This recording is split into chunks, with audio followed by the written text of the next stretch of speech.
Welcome back to Construct Your Life. Man, I tell you what, I'm tired. I'm sweating. The emotional roller coaster. I'm doing this new thing where I'm bringing people on and we're doing a 3-part series. My man, Brian, takes us through the emotions of closing a business. We do a 3-part series. You got to dive in. You got to share the story. So many ups and downs, so much fun. But I am sweating and need to go change my shirt. So y'all dive in, and we'll see you soon, guys. Constructing your life is about much more than just building a bank account. Each week, join mindset coach Austin Linney as he interviews guests who are constructing their dream lives and impacting the world around them on a daily basis. If you're an entrepreneur or wanting to start a business, or you just want to hear motivating stories of how others have overcome the odds, you are in the right place. And now for your host, Austin Linney. Guys, welcome back. Part 2. We'll call it the dip, the valley. Seth Godin coined it, the dip. You know, this is the part of the deal where you have to leave those emotions at the door, which Brian and I are not good at. This is a you know what's, Brian? Every year I pick a theme for my life. It overalls how I'm going to behave. And the big thing for me a couple years ago was emotional stability, and I had to carry that one over for about 3 years because I couldn't figure it out. I understand that. Yeah, you and I have some similarities there. You know, I try to do that stoic stuff, but you know, I'm an excitable guy. You know. That work. So for anybody, if you listen to part 1, you got to deal. We're talking about emotions in a deal, LOI. So the LOI is accepted. Now walk us through kind of the process of here we go into part 2 of this. Yeah. So LOI is accepted. You start the due diligence process, and you start peeling back the onions. You're trying to find proof of the actual revenue and the cash flow that's coming out of this business. And you just need to be very cautious around your emotions, because more than likely it's not going to come out as it was presented initially, and that's okay, right? And it's not that it's a bad business. It's a lot of factors that contribute to that, but it's important for you just to understand the cash flow and understand if you're going to be able to support yourself and support the debt that you're going to have post closing, and that's what you're really after at that point. This is a thing that I didn't take into account enough when we looked at deals. You're looking at a business that more than likely doesn't have debt on it. Right. So you got to go generate enough revenue to catch up with that debt. Walk us through that concept that I don't think enough people understand.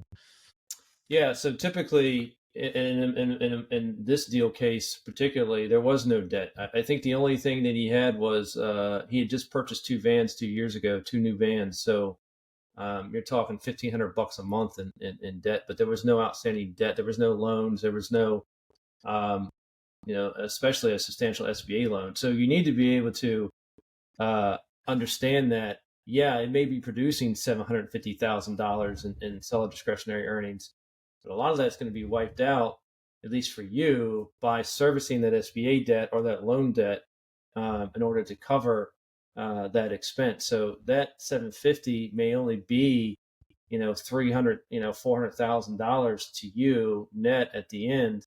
And that isn't it for any other expenses either that you may have to incur. Do you have to replace the seller, or are you replacing the seller? Right. So in some situation, like in my situation, my seller was actually a technician, so I needed to replace him. Right. So I had to account for now removing him from the situation, but also replacing his billable hours, because he was billable for 80% of the week. So that was something that I had to account for. So you have to make sure that you can service the debt, that you have some room for growth and change, because obviously you're going to want to add some additional maybe marketing or sales or new website. Like all that stuff costs money. And it all starts to dwindle down how much earnings that you're making at the end. So you have to take all that into consideration and make sure that you're comfortable with, you're not, making 150 grand a year or 100 grand a year for your first year. As you look to grow the business and, put in place these new people, staff, and or processes and procedures, to make sure you're set up for growth, year 2, year 3, year 4. Because everybody says that, oh, you shouldn't buy a job. Well, maybe you do need to buy a job, especially if it's in a sector that you don't know. And if you're comfortable doing that, then you take that role and you eventually, grow yourself out of it. But I mean, just, I'll use my business for an example. He's got a 22-year-old business doing 3.75 million. He's got 30 vehicles, all paid off, no debt, no nothing, owns the land free and clear. Here we are putting debt on it, buying 8 more vehicles. Each vehicle, cost somewhere in the neighborhood of 25 grand with shelving and equipment. You got 2 people in there, like those are the things that I'd, I'm a bull in a china shop a lot of times, and I would do a lot of things different after the first 16 months. But those are just things that you don't think of. You're taking a business that's profitable, yes, but when you put all that stuff in the note that you got to pay the seller and all this stuff and the debt you're servicing, like people don't pay attention to that stuff, man. It'll catch up on you real quick. So you have to be in a position, in my opinion, this is just me, where you feel like in the first 12 to 15 months, maybe 18 months, you can double the revenue just to be safe. Wouldn't you agree? Yeah, I would agree. And sometimes that could be challenging, right? Because double the revenue could also mean double the expense, and especially if you're dependent upon technicians and trucks and vans and equipment. And just think, you hire a technician, they're not necessarily going to be billable day one. They're going to be on overhead for anywhere from 6 to 8 weeks or even longer, depending on what level that they're coming in at. If they're coming in entry level, they could be a helper for 6 months before you feel comfortable sending them out on their own jobs.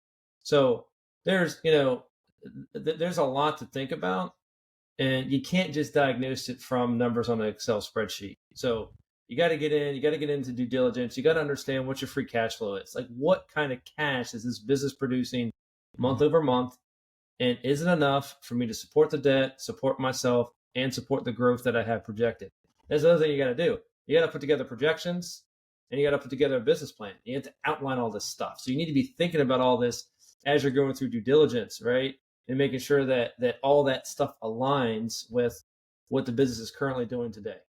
Guys, let me take a minute to tell you about my buddies over at Lead Hub, Ben and Aaron, the best humans I know. Not only are they amazing at marketing for trade companies, but Ben started his HVAC company in his garage, sold it for multi-million dollars. So when this guy talks, I listen. When we took over Dietz Mechanical, we had 22 reviews in 22 years. In 7 short months, we went from 22 reviews to 107. We went from a 4.2 to a 4.7. We tripled our Facebook presence and we tripled our calls. If you're an HVAC, plumbing, electric, landscaping company, and you're looking for a no BS approach to marketing, you're looking for people who have done it before, you got to go to leadhub.net. I had a guy who was going to raise money for us at the beginning of this deal, and he said, Austin, after I told him all the things I was going to do, and he goes, hey, I don't care. He goes, please don't tell me about what you're going to do. Tell me how I'm not going to lose my money. Yeah. Like, period, right? And I think it's a mindset shift for people. You really want to spend these days in the middle of this deal talking yourself out of the deal. Yeah. Right? You want to talk yourself out. What's not going to work? What am I not missing? Don't get so caught. Dude, I am the king of this, especially in my younger days. Not anymore. But, I would just rush into deals and then you're stuck with it. Look, dude, if you're putting debt and you're putting your personal guarantee on it, you need to have a conversation between you and your spouse and the people involved in your life. And are we up for losing our house if this doesn't go through? Like, these are conversations that I don't think enough people are having. They're just excited about the moment of the deal. This is kind of the look in the mirror time, this middle part of the deal. Yeah, 100%. And we, my wife and I, we went through some similar challenges with this deal in particular, and just, the ups and downs, and it died. And this deal died 3 times. It literally died 3 times, and for various different reasons. So I get through the first due diligence part, and I find the business isn't producing the kind of cash that it says it was. And so I go back to the seller and say, look, this isn't worth this. It's probably worth 20% less. Sorry, this is just where it is. And wait. And he says, go F yourself. Pretty much. Yeah. Thanks, but no thanks. Right. He's like, all right, well, I want this. This is my, and it all starts. This is why I'm so hard on brokers, because it all starts with the broker not setting proper expectations, right? Mm-hmm. Getting the deal, getting the listing, promising the seller this grand exit that just isn't accurate, especially in the lower middle market where it's going to be three parties to the deal: seller, the buyer, and the bank. If it doesn't work for all three, it's not going to work. So, you have this unrealistic expectation. So I go back to the seller. I'm like, look, it's worth 200 grand. I'm willing to offer actually 300 grand less than the asking price. And he pretty much said, thanks, but no thanks. So the deal died, and I didn't hear from him for a month. So and then how did you get? Talk about a roller coaster, right? Well, here's I have a similar, I'm gonna go out on a limb. Look, when I'm in. Okay, like I'm all in. Like when I make a decision on a person, a business, I'm in. Okay, I got my battle axe. I'm in the war. Yeah. But when I'm done, I'm done. Yeah. Like that's just the way I roll. Like you wrong me, or we move on. It's I'm out. All right. Yeah. So you're out, and I mentioned you're out. A month goes by, then what happens?